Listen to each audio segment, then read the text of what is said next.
পনিরের আজকের এই রেসিপিটা কিন্তু অপূর্ব লাগে খেতে।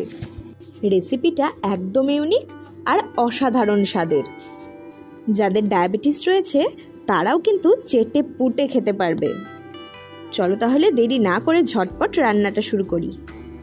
রেসিপিটা বানানোর জন্য এখানে আমি নিয়েছি 400 গ্রাম পনির।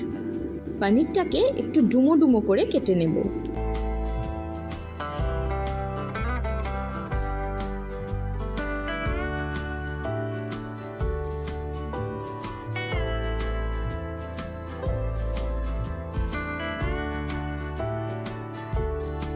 দেখো সমস্ত পনিরটাই আমার কাটা হয়ে গেছে। এবারে আর যা যা উপকরণ লাগছে সেগুলো জোগাড় করে নিই। 500 গ্রাম মতো পটল আমি এখানে কেটে নিয়েছি। পটলটা কিন্তু খুব বেশি ছোট করিনি, পটলের খোসাটা ছাড়িয়ে নিয়ে প্রতিটা পটলকে অর্ধেক করে নিয়েছি। আর এখানে দুটো মিডিয়াম সাইজের টমেটোকেও কুচিয়ে নিয়েছি। আর নিয়েছি ঝালের জন্য 4টে কাঁচা লঙ্কা। এবারে একটা মিক্সিং জারে 2 চামচ পোস্ত নিয়ে জল ছাড়াই গ্রাইন্ড করে নেব। পোস্তটাকে জল ছাড়া শুকনোয় আগে এভাবে গুঁড়িয়ে নিলে খুবই ইজিলি একটা স্মুথ পোস্তর পেস্ট পাওয়া যায়। এবারে 10 মিনিট আগে ভিজিয়ে রাখা 1 চামচ চারমগজ আর 7-8টা মতো কাজু বাদাম দিয়ে দিচ্ছি পোস্তর মধ্যেই। আর ওই যে 4টে কাঁচা লঙ্কা নিয়েছিলাম সেই লঙ্কাটাও দিয়ে একসাথেই পেস্ট করে নেব।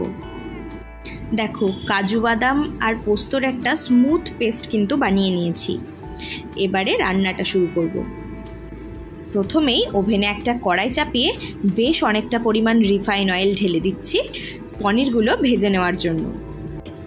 তেলটা ভালো মতো গরম হয়ে এলে পনিরের টুকরোগুলো দিয়ে পনিরগুলো লালচে করে খুব ভালো মতন ভেজে নেব।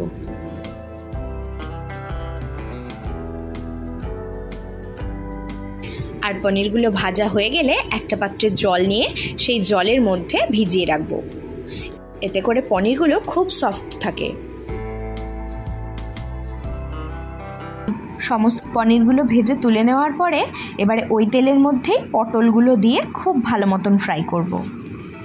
তবে পটলগুলো ভাজার সময় কিন্তু আমি নুন ব্যবহার করব না। দেখো পটলগুলো কিন্তু খুব সুন্দর লালচে হয়ে এসেছে। এই পর্যায়ে কিন্তু পটলগুলোকেও তুলে নেব।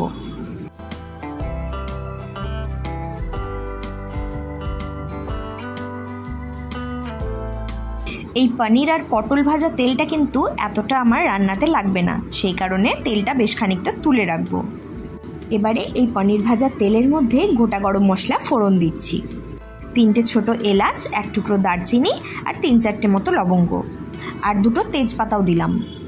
তেলের মধ্যে গরম মশলার সুন্দর একটা গন্ধ ছাড়তে শুরু করলে কুচনো টমেটোটা অ্যাড করে দেব। এরই সাথে 1 চামচ হলুদ গুঁড়ো, 1 চামচ জিরে গুঁড়ো, 1 চামচ ধনে গুঁড়ো আর স্বাদ অনুযায়ী নুনটা দিয়ে দেব।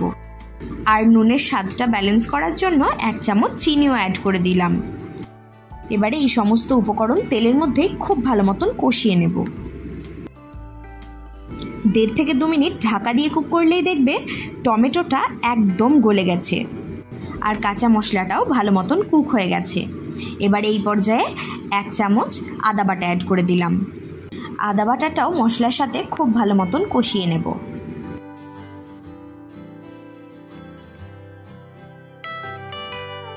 আদার কাঁচা গন্ধটা চলে গিয়ে মশলার থেকে তেল ছেড়ে আসলে এই পর্যায়ে অ্যাড করে দেব কাজু বাদাম পোস্তর পেস্টটা। আর এই পেস্টটাকেও মশলার সাথে খুব ভালো মতন কষিয়ে নেব। আর মশলার বাটি ধোয়া জলটাও সামান্য একটু দিয়ে দিলাম। মশলাটা কিন্তু খুব ভালো মতন কষিয়ে নিতে হবে। মশলাটা কষাতে কষাতে মশলার সমস্ত কাঁচা গন্ধ চলে গিয়ে যখন মশলার থেকে সুন্দরভাবে তেল বেরিয়ে আসবে তখন বুঝতে হবে মশলাটা একদম পারফেক্টলি কষানো হয়েছে।